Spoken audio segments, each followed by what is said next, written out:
आज हम आपको पुनः एक बार फिर भेंट करा रहे हैं समाजवादी पार्टी के शिक्षक सभा के हमारे प्रदेश उपाध्यक्ष श्री शाह आलम खान साहब, जिन्होंने अपने प्रदेश की कमेटी को निरंतर आगे बढ़ाते हुए और समाजवादी के पार्टी को मजबूत कर रहे हैं और वो अखिलेश यादव को शीघ्र से शीघ्र मुख्यमंत्री बनते हुए देखना चाहते हैं, जो जनता की सेवा कर सके। इस समय जनता वाकई त्राहिमाम बोल रही है। ऐसे हम प्रदेश के राष्ट्रीय जो है प्रदेश के उपाध्यक्ष शाह आलम खान साहब, जो शिक्षक सभा के हमारे समाजवादी के बड़े नेता माने जाते हैं और भावी विधायक भी कहे जा रहे हैं, तो मैं उनसे जानूंगा, क्योंकि वो इस समय लगातार संघर्ष कर रहे हैं, जगह जगह धरने प्रदर्शन संघर्ष, वो लगातार समाजवादी पार्टी के लिए कार्य कर रहे हैं। आज मैं उनसे जानना चाहूँगा, वो आज लखनऊ आए हैं और कई पदों पर उन्होंने मनोनयन कराया है।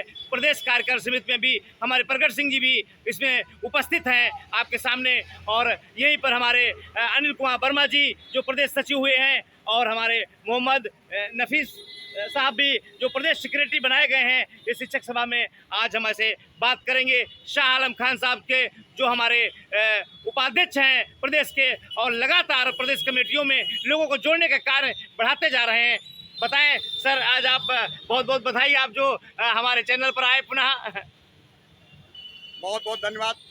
सबसे पहले आपके इस सम्मानित चैनल के माध्यम से पूरे देशवासियों को रक्षाबंधन के इस पावन अवसर पर बहुत बहुत बधाई और हमारी ओर से शुभकामनाएं सर। बहुत बहुत धन्यवाद सर, बहुत बहुत धन्यवाद।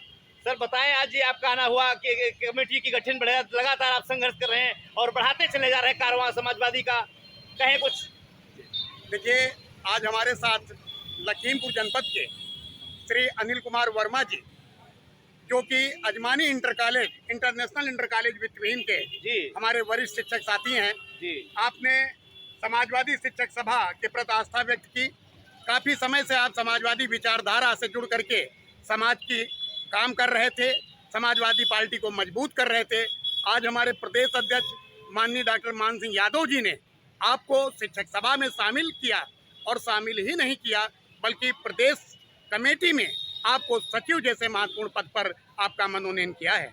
इसी के साथ हमारे सीतापुर जनपद से मोहम्मद नफीस खान साहब, जो आपके स्क्रीन पे हैं, आप उत्तर प्रदेश माध्यमिक शिक्षक संघ अल्पसंख्यक प्रकोष्ठ के प्रदेश अध्यक्ष थे। बधाई हो भाई।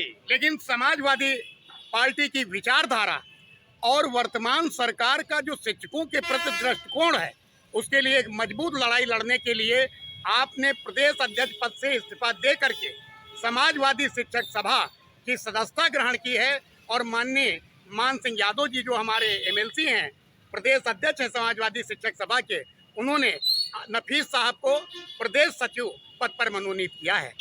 और सबसे बड़ी उपलब्धि हमारे संगठन की है कि हमारे संगठन में भाई प्रगट सिंह जी, जो लखीमपुर जनपद में गुरु नानक इंटर कॉलेज में शारीरिक शिक्षा के शिक्षक हैं, लंबे समय से आप और आपका पूरा परिवार समाज सेवा करता रहा है। खेल जगत के साथियों के लिए आपने संघर्ष किया है। Physical education teacher welfare association के आप प्रदेश के पदाधिकारी रहे हैं। लेकिन समाजवादी विचारधारा से प्रेरित होकर के और वर्तमान समय में शिक्षकों की दशा और दिशा को सुधारने के उद्देश्य से समाजवादी शिक्षक सभा में आज आपने सदस्यता ग्रहण की। और इतना ही नहीं, आपको भी हमारे सम्मानित प्रदेश अध्यक्ष महोदय ने प्रदेश कार्यकारिणी का सदस्य मनोनीत किया है। मैं अपने इन सभी साथियों को बहुत बहुत बधाई देता हूं। और इसी के साथ साथ सीतापुर जनपद से श्री पूरनलाल वर्मा जी को भी प्रदेश कार्यकारिणी में सदस्य मनोनीत किया गया है। जी जी, बहुत बहुत धन्यवाद आपका। और ऐसे हम प्रदेश कार्य कमेटी के सदस्य से जानना चाहेंगे, दो शब्द वो भी कहें कि क्या कहना चाहेंगे। आज प्रगट सिंह जी भी शामिल हुए हैं समाजवादी पार्टी में, आप देख रहे हैं इनका भी कारवां बढ़ रहा है। बहुत बहुत धन्यवाद। सभी को रक्षाबंधन की बहुत बहुत बधाई। और हम लोग इस शिक्षक सभा से जुड़े हैं, समाजवादी शिक्षक सभा से, और निरंतर इसको बढ़ाने का कार्य करेंगे। बहुत बहुत धन्यवाद। ऐसे हम अनिल कुमार वर्मा जी से भी जानना चाहेंगे, जो प्रदेश के सचिव बनाए गए हैं शिक्षक सभा के समाजवादी के, तो वो जरा बताएं हमें क्या वो समाजवादी के लिए क्या कार्य कर रहे हैं। धन्यवाद। सबसे पहले मैं आपके चैनल के माध्यम से सभी को रक्षाबंधन की बहुत बहुत बधाई देता हूं। और आज जो मैं अपने अध्यक्ष जी से मिला, मुझे बहुत अच्छा लगा और आज एक संकल्पना लेके मन में जा रहा हूँ कि मैं जो भी कार्य कर रहा था उसमें और भी आगे बढ़ के कार्य करूँगा कि जिससे हमारे जो शिक्षक भाई हैं जो वित्त विहीन विद्यालयों में हैं, काफ़ी संघर्ष कर रहे हैं और इस कोरोना काल में उनकी आर्थिक स्थिति इतनी खराब हो चुकी है कि बयान नहीं कर सकते और उनके लिए ये सरकार कुछ नहीं कर रही है। ऐसे ही हम मोहम्मद नफीस साहब से बात करेंगे जो प्रदेश सेक्रेटरी शिक्षक सभा में बनाए गए हुए हैं और ये उनका काफ़ी नाम सीतापुर जिले में काफ़ी कार्य कर रहे हैं शिक्षकों के प्रति, गरीबों के प्रति। बताएं साहब, कैसा लग रहा है आपको? आज से आपको बहुत बड़े पद पर मनोनीत किया है इस बड़ी पार्टी ने। सबसे पहले रक्षाबंधन के लिए सभी प्रदेश और देशवासियों को धन्यवाद, बधाई। और उसके बाद मैं कहना चाहता हूँ कि शिक्षक सभा में आज हम बड़े भाई प्रदेश उपाध्यक्ष जी के साथ में आके माननीय डॉक्टर मान सिंह यादव जी के कमलों द्वारा ज्वाइन किया है। और हम लोग समाजवादी विचारधारा से बहुत पहले से प्रेरित हैं और जुड़े हैं। और इससे पहले जो हमारी मौजूदा सरकार शिक्षकों के प्रति, हर वर्ग के प्रति जो भेदभाव से काम कर रही है, उससे हम लोग आहत हैं। अल्पसंख्यक शिक्षक तो बहुत ही आहत हैं और आशा है कि माननीय अखिलेश जी की सरकार बनेगी जिससे हर वर्ग का और शिक्षकों का विशेष रूप से हमें पूरी उम्मीद है कि उनके तमाम जो है समस्याएं दूर होंगी।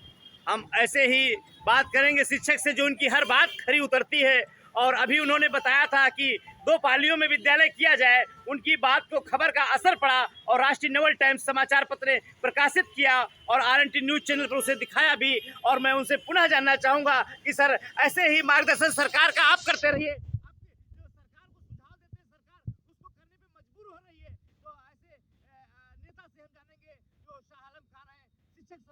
समाजवादी पार्टी के प्रदेश के उपाध्यक्ष हैं और जो प्रदेश में लोगों को जोड़ने का लगातार कार्य कर रहे हैं। देखिए, मैं सबसे पहले नवस टाइम्स और आपके इस सम्मानित चैनल को हृदय से आभार व्यक्त करूंगा कि आपने इस मांग को इतनी मजबूती के साथ उठाया कि सरकार तक ये बात गई और हमारे शिक्षा मंत्री माननीय दिनेश शर्मा जी ने, जो डिप्टी CM भी हैं, उन्होंने सदन में इस बात को स्वीकार किया कि हाँ, कहीं पर चूक हुई है।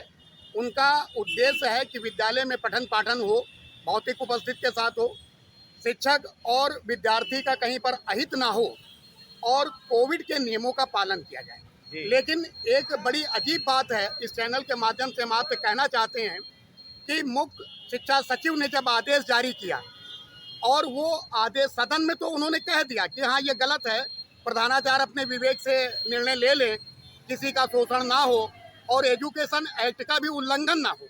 लेकिन सदन में इतने पवित्र मंदिर में कहने के बाद आज तक उन्होंने आदेश निर्गत नहीं किया है और अधिकांश विद्यालय प्रातः 8 बजे से 12 बजे तक प्रथम पाली में और 12:30 बजे से 4:30 बजे तक द्वितीय पाली में आज भी संचालित किए जा रहे हैं, क्योंकि कोई भी स्पष्ट आदेश जिला विद्यालय निरीक्षक महोदय के माध्यम से प्रधानाचार्यों को नहीं दिया गया। मैं आशा करता हूं कि सरकार अपनी इस त्रुटि को समय से संशोधित करे और शिक्षकों का शोषण बंद करे। विद्या के मंदिर बड़े पवित्र हैं और शिक्षक हमारे वहां पर देवतुल्य हैं। जिसने शिक्षकों का सम्मान किया है वही राज करता है। लेकिन बड़े अफसोस के साथ कहना पड़ रहा कि ना तो शिक्षा मित्रों के साथ, ना विषय विशेषज्ञों के साथ, ना तदर्थ शिक्षकों के साथ और ना अप्रैल 2005 के बाद नियुक्त शिक्षक जो पुरानी पेंशन की मांग कर रहे हैं, किसी के साथ भी ईमानदारी से कोई निर्णय ये सरकार नहीं ले रही है। एक और सवाल शाह आलम खान साहब की, आज के समाजवादी पार्टी 2022 चुनाव आ गया है, इनकी भरपूर तैयारी पूरे जिलों में चल रही है। क्या पूरी तरीके से क्या आपके मिशन को आप फतेह कर देंगे? देखिए, समाज बहुत इस समय परेशान है। कोरोना काल में हर व्यक्ति त्राहि कर रहा है। आपने देखा कि जो अस्पताल में चला गया वो मृत घोषित होकर के ही मिला जी। ना तो इनकी बिजली की व्यवस्था, ना तो इनके स्वास्थ्य की व्यवस्था, ना तो इनकी शिक्षा की व्यवस्था जी। ये इस समय प्रदेश में बिल्कुल जंगल राज चल रहा है। कहते कुछ हैं, दिखाते कुछ हैं, वास्तविकता को छिपाने में ये बहुत माहिर है। जी। मैं चाहता हूं कि 2022 के चुनाव में एक बार विकास पुरुष माननीय अखिलेश यादव जी की सरकार आप बनावें, समाजवादी पार्टी की सरकार को आप लावें। आपको हम पूरा विश्वास दिलाते हैं कि पूरा शिक्षकों का सम्मान और पूरा उनका अधिकार समाजवादी सरकार उन्हें देगी। बहुत बहुत धन्यवाद आपको, जो शिक्षकों की भलाई के लिए आपने ऐसी बड़ी बात कही और समाजवादी इसको पूरा भी करेगी।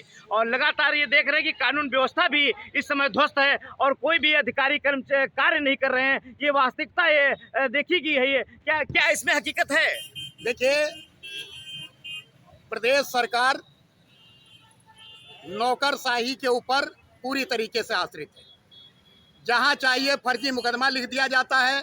अगर आपने वर्तमान सरकार के खिलाफ जरा भी आवाज़ उठाई तो सरकार की तरफ से इन लोगों को पूरी छूट दी गई है कि जो धाराएं चाहो वो लगाओ, इतनी धारा लगाओ कि ये इस सरकार के खिलाफ ना बोल पाए।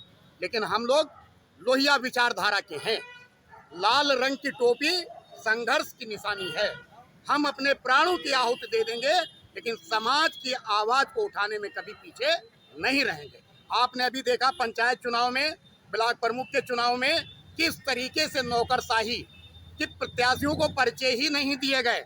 नामांकन करने गए तो आरओ टेबल से उनके नामांकन पत्रों को छीन के फाड़ कर फेंक दिया गया।